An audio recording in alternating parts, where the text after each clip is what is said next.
J'ai eu une formation plutôt d'auteur de bande dessinée, donc j'ai appris à construire une image, à travailler la narration, pour plein de raisons, et notamment parce que j'ai fait les beaux-arts, je me suis plutôt orienté vers la peinture.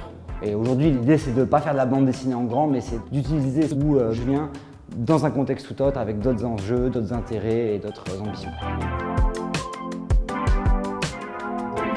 C'est une exposition donc, qui s'appelle Comme chez toi.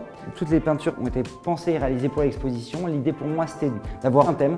Je voulais une série qui parlait de toutes les choses que j'ai vécues ces derniers mois, à savoir que j'ai eu une espèce de boulimie de rencontres. J'ai fait beaucoup d'ateliers, de studio visite, j'ai acheté beaucoup de livres, j'ai fait beaucoup d'expositions et j'avais envie de ressortir tout ça dans une exposition. J'avais envie de faire aussi beaucoup de références à la peinture pop américaine, aussi à la peinture abstraite américaine, allemande, anglaise, parler aussi de la peinture figurative française. Je voulais faire tous ces ponts-là et pour moi, rien de mieux que de faire un intérieur et d'utiliser l'intérieur comme prétexte à parler de peinture, à faire des mises en abîme, faire des clins d'œil. C'est des choses qui étaient très importantes. Voilà pourquoi je choisis ce thème. Et puis c'est aussi ça parlait d'un moment où j'étais dans une espèce de boulimie de référence dont j'avais besoin.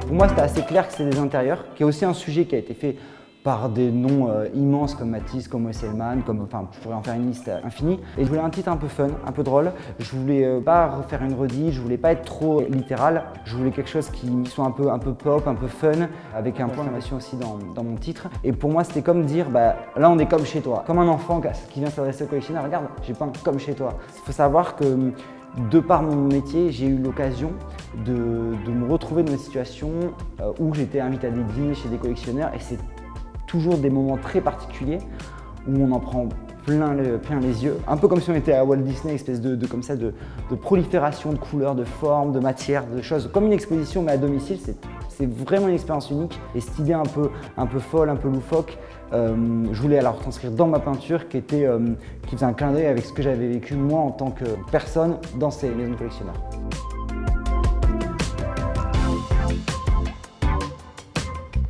Il peut y avoir quelque chose effectivement de très immobile où les choses sont figées. Dans mes compositions, je voulais aussi quelque chose qui vienne contraster avec cette immobilité des objets. Vu que pour cette exposition, je ne travaille pas le corps, je ne travaille pas l'être humain, j'avais besoin d'avoir une touche ou bien quelque chose de mobile, de vivant. D'ailleurs, on retrouve aussi sur certains endroits de l'exposition un papillon qui est aussi une autre manière pour moi de faire venir la vie dans mes peintures.